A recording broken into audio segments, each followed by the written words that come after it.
ئەوەی دەوڵەت خوازە لە بیرکردنەوەی خۆیە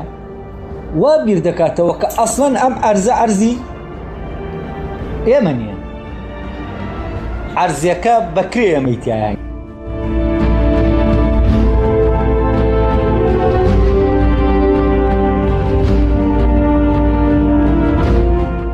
ئەین لە ڕووی واقعی مەدەنیەوە گوتارە دەوڵەت حکومەت خوازەکە واقعیە، بەڵام لە ڕووی سیاسیەوە گوتارە دەوڵەت خوازەکە واقعیە و لەگەڵ واقعی سیاسی دەوروبەرا سازە.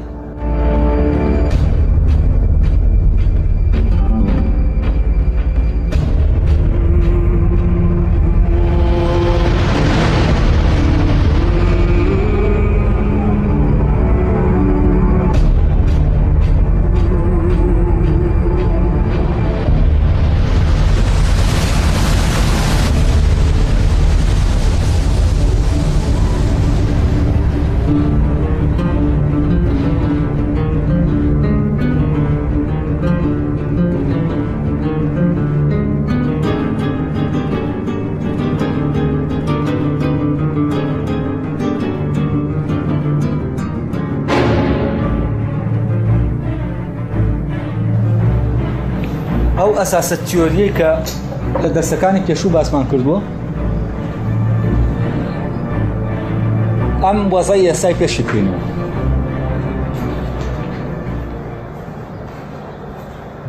ئەوە بۆەوەی ئەم وەزای ئێستاشی پێشی بکەینەوە لە ڕاستیا دەبێت لە دەرەوەی ململانەی ئەو دوو بەرەیە قسە بکەین کە ئێستا حاڵن دروست بووە. ینی و ئەمە تەبان ئەوە نییە لە پڕ دروست بوو بێ، ئەم دوو بەرە کە ئێستا لە دروست بوونە ینی خەریکەی تر ینی وەکو دوو بەرە ئاشکرا دەبن، بەس ڕیشەی ئەم دوو بەرەیە تەبان کۆنترە، ینی بە کۆمەڵە قۆناغا تێپەڕیوە هەتا خەریکە ئێستا شکڵ دەگرێ وە بەرەو شکڵگرتنی خۆی دەچێت وەکو دوو بەرەی جیاواز. ئەم دوو بەرەیە دەکرێت وا ناویان بێنم. یەکێکیان ناو بنێم بەرەی حکومەت خواز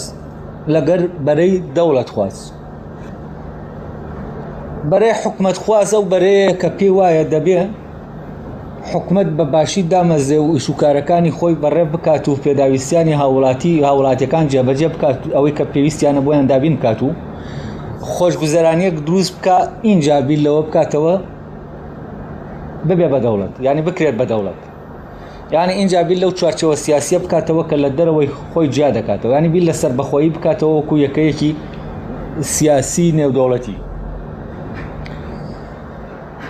بەرەکەی تریش کە بەرەی دەوڵەت خوازە پێی وایە حکومەت گرنگ نییە، ئەوەی گرنگە بەل لە هەموو شتێک چییە؟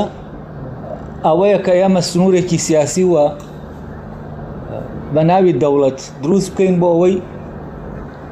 سربەخۆ بین و ڕەپت نەبین بە هیچ دەوڵەتێکی ترەوە و بوونێکی سربەخۆمانە بێت.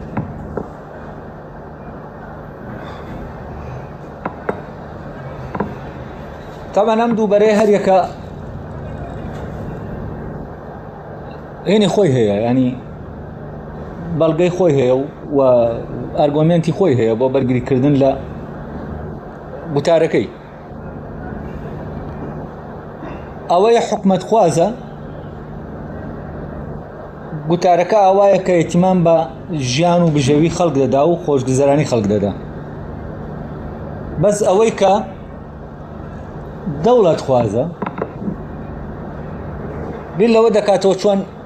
ماڵەکەی جیا بکاتەوە لە ماڵی غەیرەکان، لە ماڵی ئەوانی تر. ئەگەر من ئەمە تەسویر کەم بۆ ئێوە، ئاوا تەسویری دەکەم بیێنمە پێش چاوتان، وەکو وایە کۆمەڵێ خەڵک بن لە شوێنەکە بژین، شوێنەکە وەکو مڵکیەتی خۆیان نەبێ، بەڵام لە عینی کاتا تەسەڕف بەو شوێنە بکەن، وەکو وابێ بەکرێت یایە بن. و ئەوانەی کە لەناو ئەو شوێنن، ئەو مەنتیقەیەن یا ئەو ماڵن ئەو خانوون، ئیش دەکەن بۆ ئەوەی خانووەکە ڕازاوەتر و جوانتر و پاکتر و فلانتر بێت. ینی خانووەکە تعمیر دەکەنەوە و ئیشی لەسەر دەکەن بۆ ئەوەی خۆشتیایە بژین. لە نێوان کەسەکانی ئەم خانووە یا ناو ئەم شارۆچکە بچووکە یا ئەم گوندە یا هەر شتێکی تر، ئەو شوێنەی کە شوێنی کۆبوونەوەی کۆمەڵە مرۆڤە، گروپێکیان هەیە دەڵێ ئێمە هەرچی بکەین ئەگەر ئەمە هی خۆمان نەبێ کەڵکی چییە؟ کە ئەم ماڵی خۆمان نەبێ چ سوودێکی هەیە؟ لەبەرەوە یەکەم جار دەبێت ماڵی خۆمان بێ، اینجا ئێمە بیر لەو چی بکەینەوە؟ لە تامیرکردنی و چاککردنی و وای لێ بکەین کە ئەوەی پێویستە بیدا. بە معنایەکی تر ئەوەی دەوڵەت خوازە لە بیرکردنەوەی خۆیە وا بیر دەکاتەوە کە ئەسڵەن ئەم ئەرزی ئێمە نییە، عەرزیەکە بەکرێ ئەمەیتیایە. یعنی ئەلێرا وەکو بیرکردنەوەی ینی دەوڵەتە مەرکەزیەکەیە، یعنی لە چاوی ئەوەوە سەیری ئێرە دەکا کە ئەم ئەرزە مڵکێتەکەی هی ئێمە نییە، کە مڵکێتیشی هی تۆ نەبوو یعنی هی تۆ نییە. یعنی لە ڕووی ڕسمیەوە لە ڕووی قانونیەوە ئیتیفاقێک نەکراوە لەسەر ئەوەی کە ئەم ئەرزە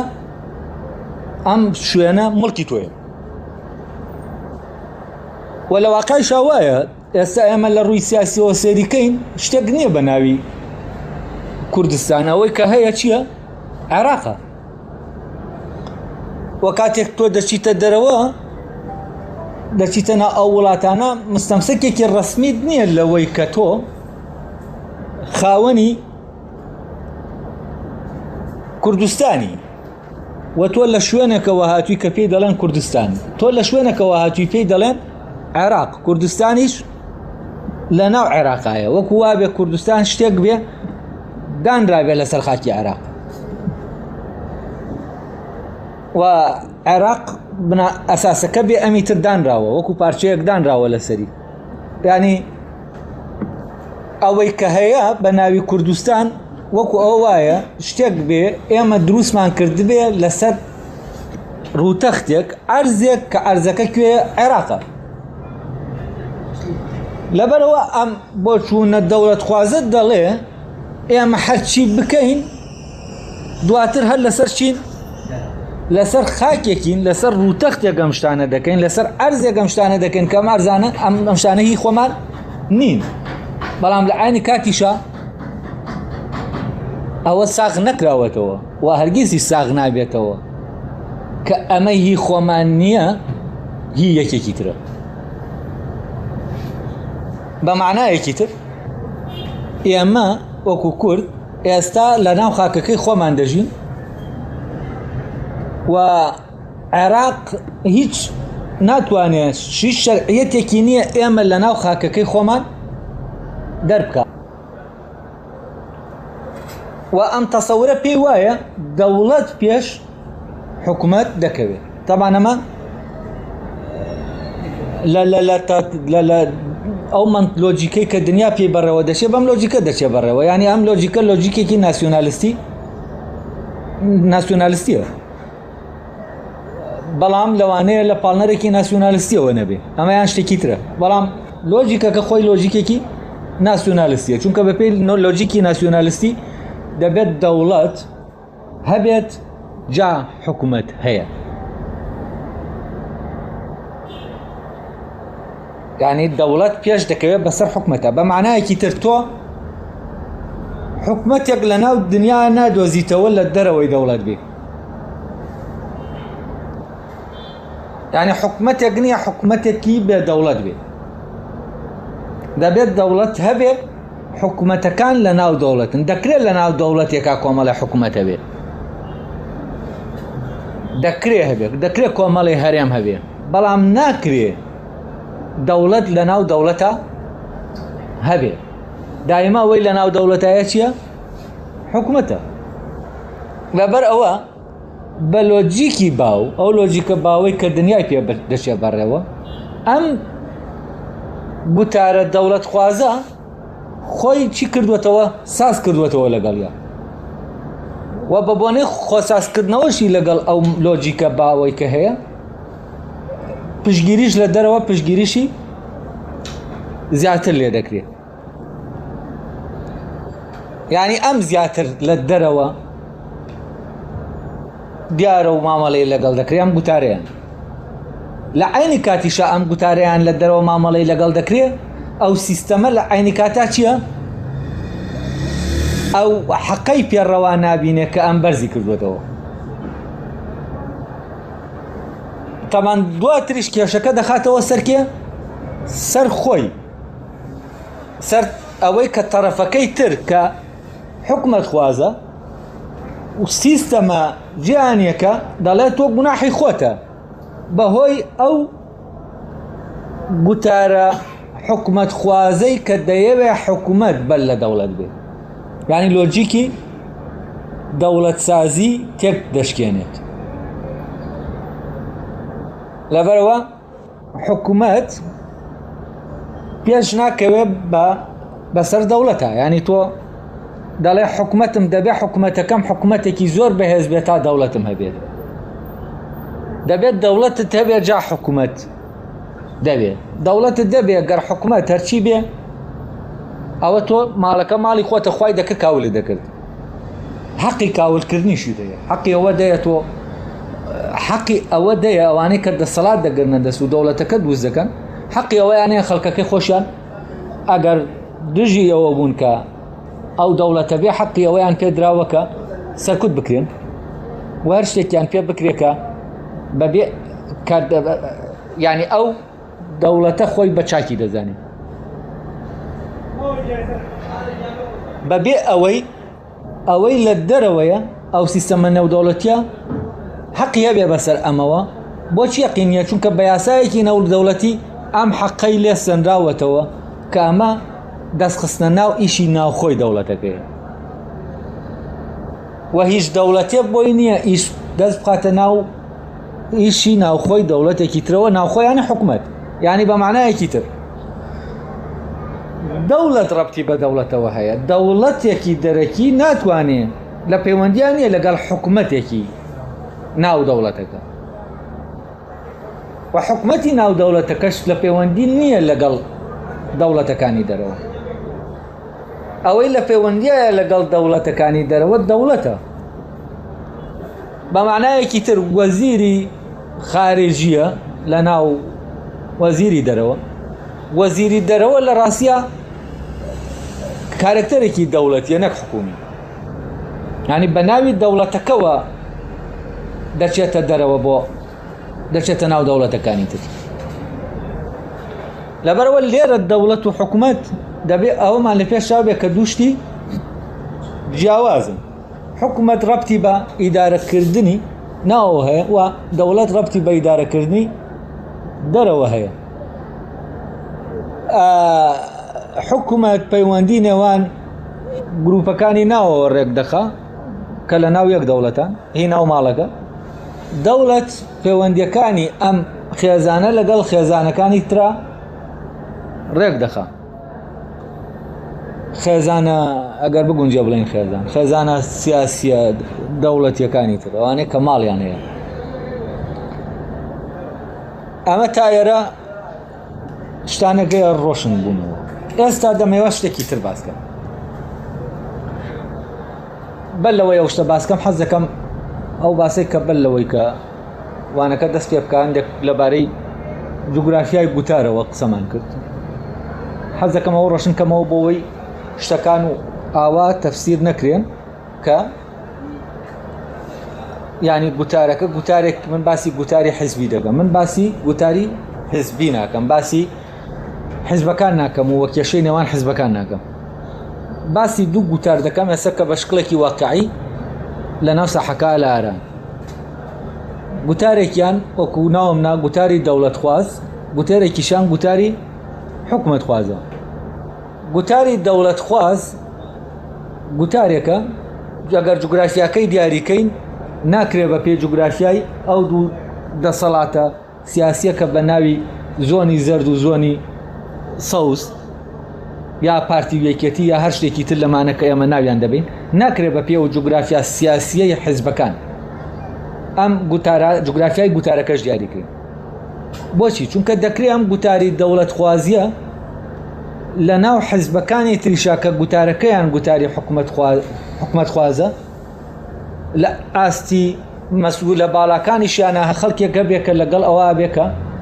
دەوڵەت پێش حکومەت دەبێت ئێتیمامی پێ بدێ و ئەگەر پێویستکە دەکرێت حکومەت ئێمالکەین فەرامۆشیکەین بۆەوەی دەوڵەتەکە، چونکە دەوڵەتەکە ڕەوایەتی دەدا بە حکومەتەکە. دەوڵەتەکە وا دەکا کە حکومەتە ئەساسی حکومەتەکەیە، لەبەرەوە دەبێت یەکەم جار دەوڵەتەکە دروستکەن اینجا حکومەتەکە. طبعا ئەگەر بێت و ئێمە جوگرافیای بامان شێوە لە گوتاری حکومەت خوازیەکەشە، یعنی خەڵکێک گەیە لە ناو گروپەکانی ترە، گروپە سیاسیەکانی ترە یا حیزبەکانی ترە کە لە بەرەکەی بەرە گوتارەکەیان گوتاری دەوڵەت خوازیە،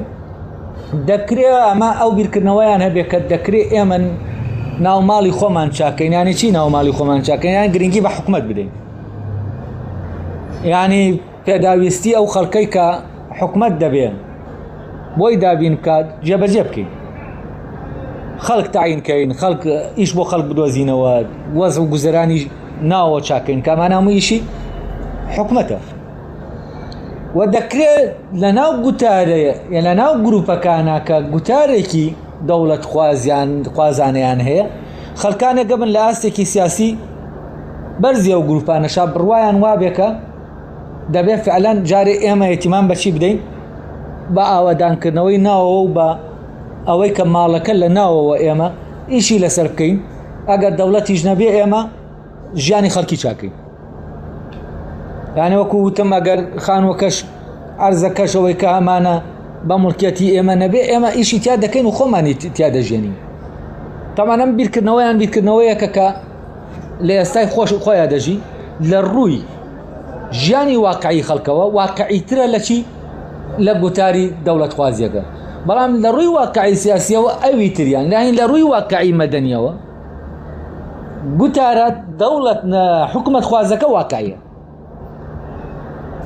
بەڵام لە ڕووی سیاسیەوە گوتارە دەوڵەت خوازەکە واقعیە و لەگەڵ واقعی سیاسی دەوروبەرا سازە. بەڵام لە عینی کاتیشا کێشەکە خۆی لێرانەیە لە ڕاستیات تۆ خۆسازکردنەوە لەگەڵ واقعی سیاسی تا ئەمە واناکە لەوەی کە تۆ فعلەن ڕەوایەتی ئەوەت پێ بدێ ببی بە دەوڵەت. و لە قۆناغەکانی پێشووتریشە ئەو سازبوونەوەیە لەگەڵ واقعی سیاسیە ئەوە نەبوو ئێمە خەڵکی سیاسیمان نەبووە و پێشتر نەیزانیوە چۆن لەگەڵ واقعی سیاسی و ئەو لۆجیکە تێنەگەیشتووە و نەیزانیوە بە پێی ئەو لۆجیکە تەسەڕف بکات بۆیە دەوڵەتمانی. و خەڵکی سیاسی زۆر هوشیارمان هەبووە کە لە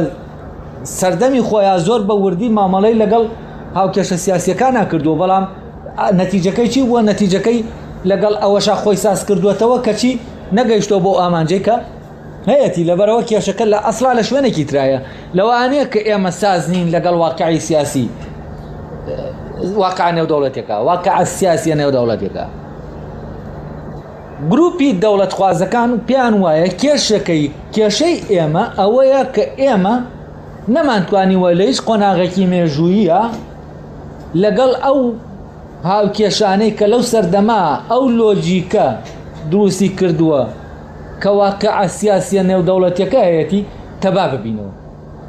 لەبەرەوە هیچ شتێک لەو شتانە بە پێی مەسلحەتی ئێمە بەرژەوەندی ئێمە ڕێک نەکەوتوێتەوە تاوەکو ئێمە بکرێن بە دەوڵەت. بەڵام لە ڕاستیە ئەم ڕێک نەکەوتنی هاوکێشەکان بەو شێوەیە کە ئێمە بەو ئاراسا بەرێ ببین بە دەوڵەت لێرەوە نییە مۆزواکە، چونکە لێرە ئەم بیرکردنەوە دەوڵەت خوازە وا بیر دەکاتەوە کە دەوڵەتە وا بیر دەکاتەوە، ینی وەکو دەوڵەت تەسەڕف دەکات لەگەڵ دەرەوە. لە کاتێککە ئەم لە ئەساسەوە هەر وەکو مڵکێتەکە وایە تۆ لێرە شتەکانت دەیە بە شکلێکی تەبیعیشی خۆتن کەچی تۆ لە ناو عێراقیت لەوێش کاتێک کە تۆ بەو شکلە تەسەڕف دەکەی وەکو دەوڵەت تەسەڕف دەکەی لەگەڵ ئەو هاوکێشە سیاسیانە ئەی لە ناو ئەوانە تۆ دەوڵەت نیت لەبەرەوەی استیجابەی ئەوان وەکو استیجابەی هەموو لەحزەیەک ئەوان دەکرێ و کاتە بەرزکەنەوە کە تۆ دەوڵەت نیت تاوەکو ئەمە جێبەجێ بکرێت کە تۆ داوای دەکەیت یعنی بە بیرکردنەوەیەکی دەوڵەتیانەوە ئەم گوتارە دەوڵەت خوازت بیل لە دروستکردنی دەوڵەت دەکاتەوە ئەمە ناکرێ تۆ بە بیرکردنەوەیەکی دەوڵەتیانەوە یعنی وا بیر بکەیتەوە کە دەوڵەتی بیر لە دروستکردنی دەوڵەت بکەیتەوە ئیش بۆ قەزیە بکەیت کە دروستکردنی دەوڵەت ئەمە تەمان ئەم لێک دژیانە هەمووی علاقەی بە ئەو ئەساسەوە هەیە کە مشکلە ئەساسیەکە کە لەوانەکانی پێشوا باسم کرد ئەمە کە لێرە من باسی دەکەم دەمەوێت ئەوەتان بۆ ڕوونکەمەوە چۆن حاڵەتی کورد دایمە وەکو میکانۆیەک وایە ئەوەی کە کۆمەڵە پارچە دەیە چوارگۆشە بەڵام ڕێکیان دەخەی ڕسمێک دەردەچێت چۆن ئەم میکانۆیە پارچەکانی بە هەر جۆرێک بجوڵێنیتەوە ڕسمەکە دەرناچێت ئەو لۆجیکە نادۆزرێتەوە ئەو دروستەیە ستراکچەرە نادۆزرێتەوە کە هەر پارچێک لە پارچەکان تایە بچنە شوێنی خۆیان تاوەکو وێنەکە نیشان بدرێت و ئەمە هەر کێشە لە تەنانەت لە ناو وێنە کولیەکان نییە کێشە لە ناو خودی پارچەکانیشە هەیە خودی پارچەکان بە معنایەکی تر لە ناو ئەم میکانۆیە مشکلە ئەوە نییە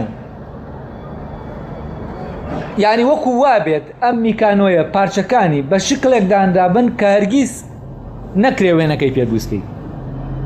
بۆ نمونە شتێک ڕووی لەم دیوە دەبێت ڕووی لەم دیو بێت تا ڕسمەکە دروست بێت بەڵام وا دانراوە کە ڕووی لەو دیو بێت کە ڕووی لەو دیو بوو لە کولیەتی ڕسمەکە چی نابێت ڕسمەکە تەواو ناکات و ئێمە کێشەیە میکانۆیە ئەم ڕێک نەکەوتنەوەیە اینجا شتی تر هەیە کە فعلەن هەر تەواو نەکەری وا دەکات کە وێنەکە تەواو نەبێ بۆ نمونە کاتێک کە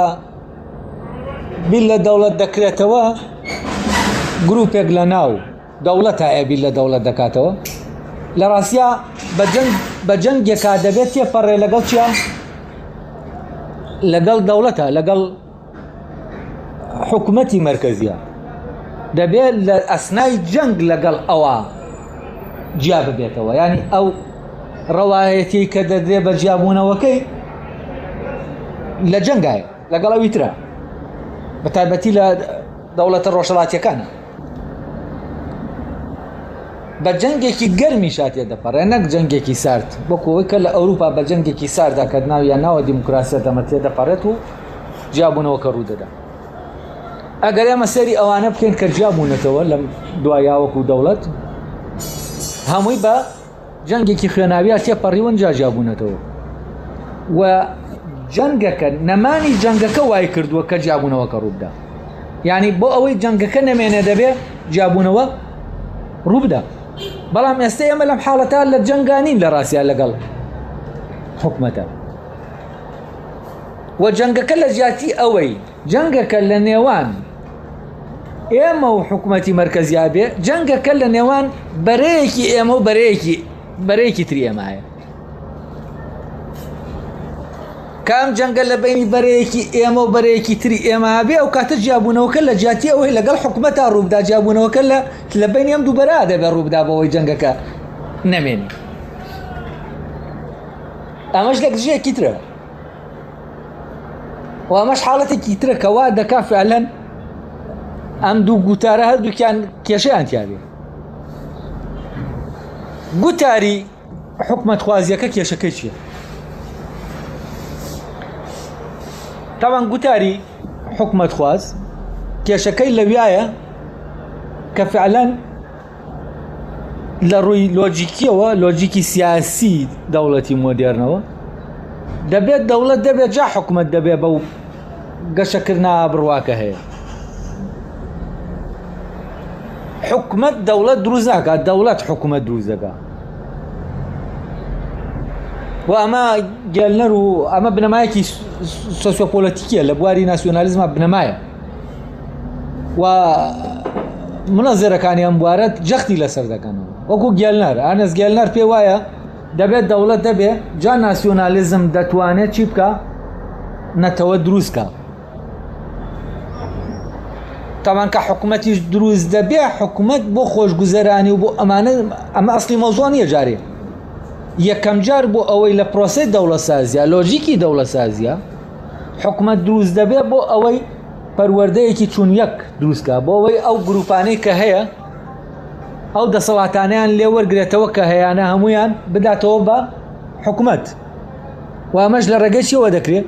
ئەمەش لە ڕێگەی هێزەوە ناکرێت، لە ڕێگەی پەروەردەوە دەکرێت، لە ڕێگەی کولتور و زمانەوە دەکرێت. لەبەرەوە دەبێ هەر گروپێک لەو گروپانە بخرێتە ناو چیەوە؟ پرۆسەیەکی پەروەردەییەوە و بەو زمانەی کە حکومەتەکە قەراری داوە و بەو پەروەردەیە کە حکومەتەکە قەراری داوە پەروەردە بکرێ بۆ ئەوەی بێتە تاکێکی نەتەوەیی. تەبان دامە تاکی نەتەوەی نیە، ئەمە تاکێکی حکومەتیە، تاکێکی دەکرێت پێ بڵێن دەوڵەتیە، بەس ناکرێت لە ڕاستیە تاکێکی نەتەوەی نییە، چونکە نەتەوە بە معنە تەبیعیەکەی ئەمە نییە، بەڵام بە معنای دروستکردن ئەمەیە. چۆن دەکەیتە تاکێکی ناو کۆمەلگاکە، ئەو کۆمەلگا تازایی کە دەبێ دروست بکرێ. یعنی تۆ دەوڵەتت دێ هیچ تاکو کۆمەلگاکە دروست نەکراوە، حکومەت پێداویستی دروستکردنی ئەو کۆمەلگایە دەیەنێتە ئاراوە. لەبەرەوە دەوڵەت بڕیار دەدا حکومەتێک هەبێت بۆ ئەوەی چی بکە؟ بۆ ئەوەی ئەو کارە ئەنجامدا، ئەو پرۆژەیە بگەێنێتە ئەنجامی خۆی. جا لێرەوە ئێمە هەست دەکەین لەناو هەردوو بەرەکە لێکدژی گەورە هەیە لە هەردوو گوتارەکە، یعنی گوتاری بەرەی دەوڵەت خواز و گوتاری بەرەی حکومەت خوازیش هەردووکیان لەناو لێکدژیان. تاوان ئەم لێکدژیە لە کوێوە هاتووە؟ لەو ڕەوتە تاریخیەوە هاتووە کە ئێمە پیایە تێپەڕیوین. یعنی لەو کاتێک کە پێویستە ئێمە بەو شکڵە بین بەو شکڵە نابین، لە کاتێکی ترا بەو شکڵە دەبین کە ئەو کاتە چییە؟ کاتەکەی تر تێپەڕیوە. فەرەزەن ئەگەر ئێمە ماویستایە ئاوا بیرکەینەوە بە پێی لۆجیکی دەوڵەت دروستکردنی دەوڵەت بیرکەینەوە، دەبوایە فعلەن لەگەڵ ڕاپەڕینە کە جەنگە لەگەڵ مەرکەزە، نەک دوای ئاش بوونەوە. تۆ ئاش بوویتەوە لەگەڵ مەرکەزە خۆی ئەم جەنگە یەک لای دەکاتەوە. ئەی تۆ جەنگەکە کرد بە ئاشتی ئەیتر جابوونەوە یانی چی؟ دوو گروپ لە یەکتر جاب دەبنەوە کە جەنگ لە نێوانیانە هەبێت، نەک ئاشتی لە نێوانیانە هەبێت، نەک کۆمەکی لە نێوانیانە هەبێت. یانی شتەکان زۆر سێر ڕوو دەدەن لە ناو کوردە. یعنی جارێکی تر کورد عێراق لە ڕێگەی هەرێمەکەی کوردستانەوە دروست دەکرێتەوە، یاری دەوڵەتەکە لە ڕێگەی هەرێمەکەەوە دروست دەکرێتەوە. دروستکردنەوەی دەوڵەتەکە لە ڕێگەی هەرێمەکەەوە چیمان پێ دەڵێ؟ پێمان دەڵێ ئەم پەیوەندیە پەیوەندیەکی مقەدەسە، پەیوەندی نێوان دەوڵەتەکە و هەرێمەکە. ئەم پەیوەندیە نابێت دەستکاری بکرێت. یعنی ئەمە کاتێک لە هەرێمەوە مەرکەز دروست دەکرێتەوە، یعنی ڕەبتێکی ئۆنتۆلۆژی دروست دەکرێت لە بینی چیە؟ لە بینی هەرێم و دەوڵەتە مەرکەزیەکە. ئەم ڕەبتە چۆن دواتر هەڵدەوەشێنیتەوە؟ لەبەرەوە لە کۆمەڵە قۆناغی تاریخیە هەڵسو کەوتەکان دەبوایە جۆرێکی تر بن، بەڵام ئەوەی کەوای کردووە جۆرێکی تر نەبن کێشەکانی ناوە بوون، لە ناوە کێشەی تر هەیە کە ڕێگرە لە بەردەمەوە. بۆیە تۆ لە هەر لایەکەوە داشەکە دەجوڵێنی هەر کێشەی تایە، لە هەر لایەکەوە بە هەر لایەکە بجوڵیت تۆ هەر ناگەیتە ئەوەی کە هاو کێشەکان هەمووی تەبا بنەوە لەگەڵتا. ئەلێرەوە کێشەکەت بەردەوام دەبێت. و بۆیە پێم وایە من گوتاری یعنی کێشەی ئێستای ئێمە کێشەیەکی زۆر سەیرە، دوولەتبوونی حکومەت و دەوڵەتە. یعنی حکومەت لە شوێنەکە دەوڵەت لە شوێنێکی ترە. یعنی حکومەت و دەوڵەت بەجیال لە دەرەوەدانراون هەر یەکەیان لە شوێنێ ئەم حکومەتەش ناچێتە ناو دەوڵەتەکەەوە دەوڵەتەکەش حکومەتەکە لە خۆی ناگرێ کە دەڵێم حکومەت مەبەسم لە ئایدای حکومەتە مەبەسم لەو حکومەتە نییە کە ینی کۆتایی پێیانداوە بە جۆرێک لە جۆرەکان چونکە لە ڕووی قانونی ئەو خۆتان دەزانن ئەگەر ئێمە بە قانون قسە بکەن کە پەرلەمان نەما ئیتر حکومەت معنا لە دەستدەدا ینی لە ڕوویینەوە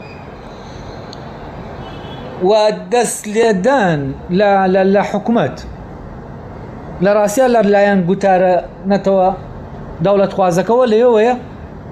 بەو لۆجیکە ئیش دەکا ینی جۆرێک ڕەوایەتی لە چی وەرگتووە لەوە وەرگتووە کە دەوڵەت دەبێ پێش حکومەت بێ لەبەرەوەی ئەم حکومەتە بەبێت دەوڵەت شتێکی کارتۆنیە شتێکی ڕاستەقینە نییە تاوان کەی شتێکی ڕاستەقینەیە ئەم حکومەتە لە کێوە ڕاستەقینەیە کاتێ ڕەبتی کەیتەوە بە حکومەتی مەرکەزیەوە ینی بۆ ئەوەی حکومەتەکەی هەرێم ڕاستەقینە بێت دەبێ ڕەبت بێ بە حکومەتی مەرکەزیەوە ئەی ڕەبتیش لەگەڵ حکومەتی مەرکەزی پرچراوە بۆچی چونکە وتمان دوو حکومەت لە ناو دەوڵەتێکا دەبن بەڵام حکومەت لە دەرەوەی دەوڵەت بوونی نییە حکومەتی هەرێم شەرعیەتی ینی کارتۆنی نەبوونی مەربوطە بەچێوە بە حکومەتی مەرکەزیەوە کاتێ ڕەبت لە بینی حکومەتی ئێرە و حکومەتی مەرکەزیان نامێنێ چی دروست دەبێ ئەمە دەبێتە شتێکی کارتۆنی چونکە ئەمە ڕەوایەتی لە حکومەتی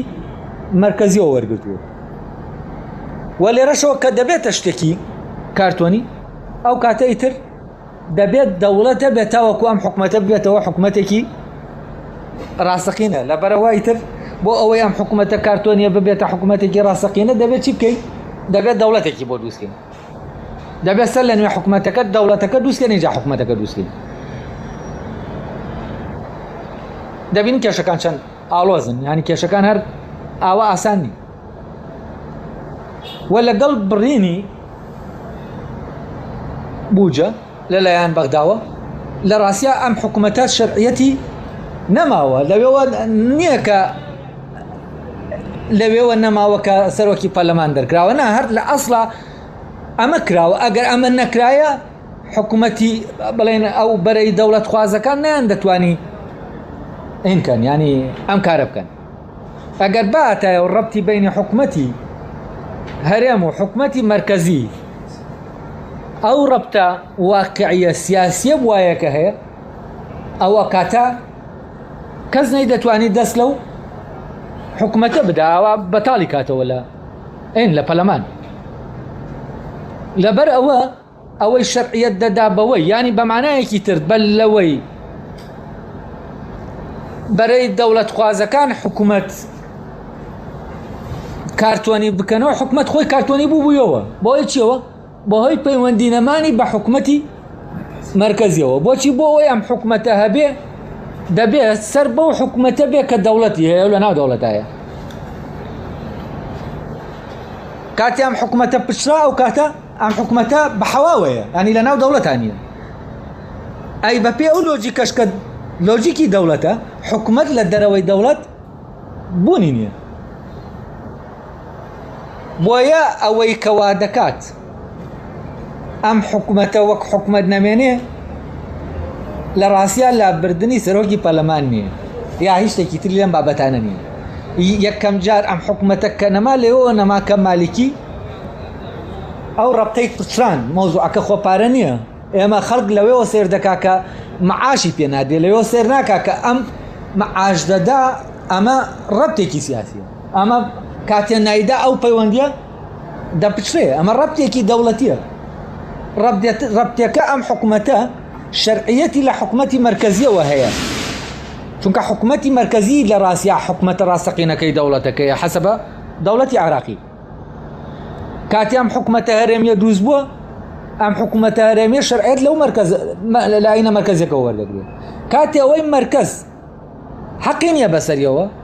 یەکسەر دەیکاتە دەرەوەی دەوڵەتەکە کە کردێت دەرەوەی دەوڵەتەکە حکومەت لە دەرەوەی دەوڵەت نییە کەواتە حکومەت لە دەرەوەی دەوڵەت نەبوو یانی چی یانی ئەم حکومەتە لە ئەساسەوە حکومەتێکی وەهمیە کە حکومەتێکی وەهمیش بوو بە ئاسانی تۆ دەتوانی هەر لای بیت يعني ئێستا ئێمە ئەم حاڵەتی کە ئێستا هەمانە ئێمە حکوومەتیش لا بین هیچ لە مۆزوعەکان ناگۆڕێ هەر حکوومەت نەک پەرلەمان هەر حکوومەتەکەش لا بین هەر شتێک لە شتەکان ناگۆڕێ هەر شتەکان دەچن بەڕێوە ئاوای وەکو ئەوەی کە ئێستا دەچێت بەڕێوە یعنی دەکرێت حکوومەتەکان لابێ دەکرێت ئیدارەکانەوە نیە ئیشەکان بکەن و بەبێ ئەوەی هیچیش لە وەزەکە بگۆڕێ بۆچی چونکە فعلەن یعنی شتێکی تر هەیە لە سەروی حکوومەتەوە کە بڕیار دەدا لە جاتی دەوڵەت کە دەوڵەت نییە لە ڕاستیە ئێمە دەوڵەتمان نییە ئەو کاتە چییە ئەو کاتە حیزب دەچێتە شوێنی دەوڵەت حیزبەکان و دەسەڵاتی سیاسی وەکو بەدیلێکی دەوڵەت شوێنی دەوڵەت دەگرێتەوە لەوە شەرعیەت وەردەگرێت حکمی چی بکە حکوومەت بکە ئەیتر خۆی لە عینی کاتا تۆ لە ناو دەوڵەتێکی وەهمی و حکوومەتێکی وەهمیشای کاتێک کە تۆ لە ناو ئەم دەوڵەتە وەهمیایی کە بۆ خۆتە دێن کردووە و لە ڕێگەی ئەم دەوڵەتە وەهمیەوە تامان باسی عێراق ناکەم باسی ئەوە دەکەم کە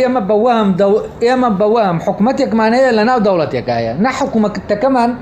لە ڕووی سیاسی و لۆجیکی سیاسیەوە حکوومەتێکی ڕاستەقینەیە نە دەوڵەتەکەشمان دەوڵەتێکی ڕاستەقینەیە ئێمە چەند حکوومەتمان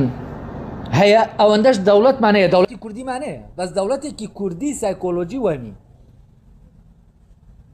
وەکو چۆن حکوومەتێکی کوردی سایکۆلۆجی وەهمیمان هەیە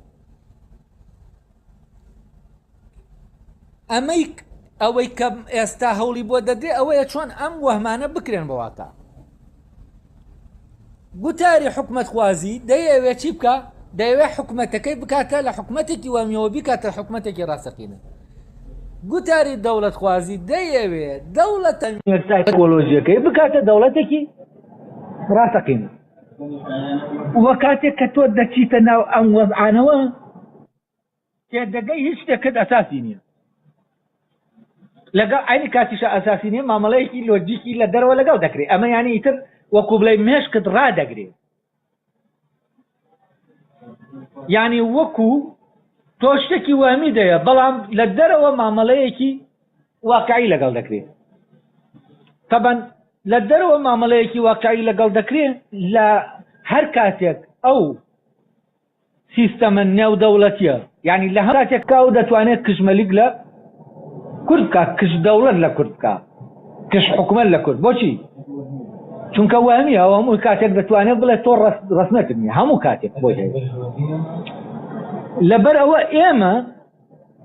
وا تەسەڕۆف دەکەین وەکو دەوڵەتدارێک تەسەڕۆف دەکەین کە دەوڵەتمانەیە حکوومەتیشمانەیە و دەرەوەش مامەڵەمان لەگەڵ دەکا وەکو ئەمە بەڵام بۆ ئیشێک لە ئیشەکان کە ئێمە جێبەجێ دەکەین و لە واقعیشا جێبەجێ دەکەین شت بەڵام دوجار ئەوەی کە هەیە ئەوەیە نە دەوڵەتەکەی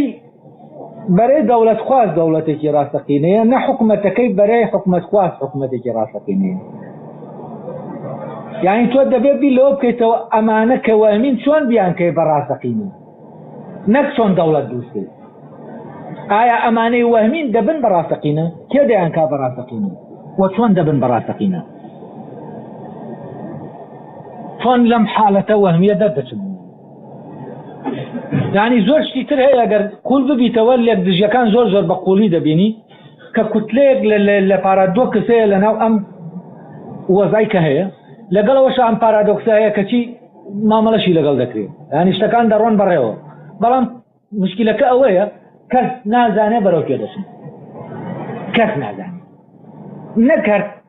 ئێمە نازانین تەنانەت سیستەمە نێودەوڵەتیەکەش خۆی نازانێ ئەمە بەرەو پێ دەچین یعنی پلانێک لە ئارا نییە بۆ ئەوەی ئەمە ئاراستە بکات بەرەو شوێنێک قەدەرێک لە ئارایە کە کەس نازانێت بەرەو شوێ دەچێت وەوەی وای کردووە کە کەس نەزانێت بەرەو شوێ بچێت ئەم دۆخەیە کە کوردی تایە و ئەم دۆخە من ئێستا لەم حاڵەتە پیشانتان دەدەم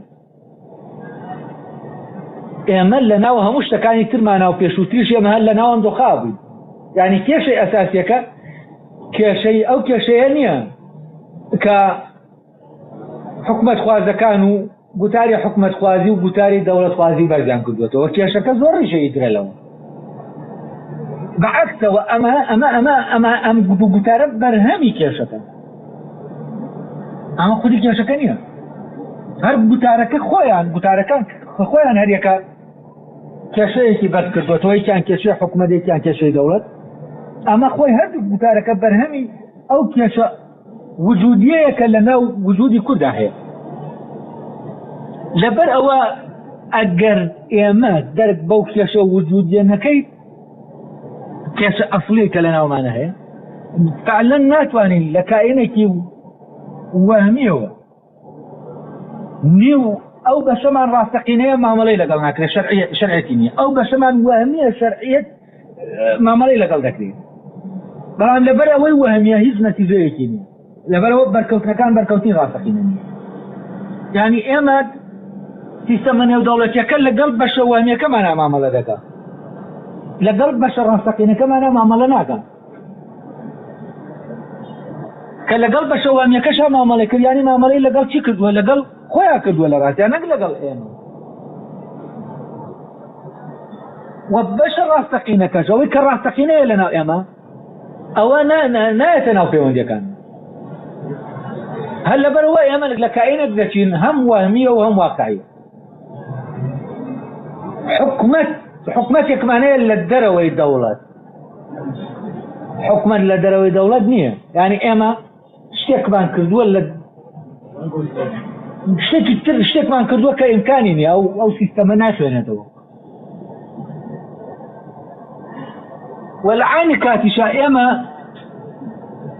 یەکەیەکی سیاسی بە مانای گەلنەریەکەی وەک دەوڵەت دەمانە کە سەرپەرشتی ئەم حکومەتە دەکەن ئەویش عبارەتە لەو اتفاقە سیاسیانەی کە حەزبە سیاسیەکان دەکەن دەسەڵاتە سیاسیەکە کە ئەوان بڕیار لەسەر حکومەت دەدەن لەسەرەوە وەکو دەوڵەت نەک وەکو حیزب نەک وەکو حیزب چونکە حیزب لەناو حکومەتایە حکومەتیش لەناو دەوڵەتایە ئێمە شتێکی ترمان هەیە ئەم حیزبە تەحەول دەکا بۆ ئەو منطقەی کە دەوڵەتداریەکەی تایە بۆچی چونکە دەوڵەتت نییە وەفعلەن دەبێت لەویا چی ئەبێت مادام تۆ خۆت بە دەوڵەت دەبینی دەبێت هەر شتێکدانی لەوێ ئەی ئەوەش کە دەبێت بچێتەوە شوێنە چییە دەسەڵاتە سیاسیەکانە حیزبەکانە یا حەزبێکی دیاریکرا یا دەسەڵات شتێک لەوان ئەیترم تێکاتەیە تۆ بە هەر جۆرێک لێ دەکۆڵیتەوە لە ڕاستیە هیچ ئێنەکی لۆجیکێکی تیا نابینی تاوەکو بتوانانی ڕەبتی کەیتەوە بە هاوکێشە نێودەوڵەتیەکانەوە ئەو هاوکێشانەی کە ئەو لۆجیکە نێودەوڵەتیە سیاسیە بەرهەمیان دێنێ وەک سیستەمێک لە دۆخە جیاجیەکان و سەردەمە جیاجیەکانە لەبەرەوە ئەم ڕێککەوتنەی کێشەکە ئالێرایە کاتێک ئێمە دەمانەوێت بە پرۆسەی دەوڵەت سازیا بڕۆین دایمە شتەکان بە شکلێک ڕێک دەکەون کە ئەو فۆرمە ئەو قاڵبەی کە دەوڵەت دەیخوازی ئێمە وەری نەگرین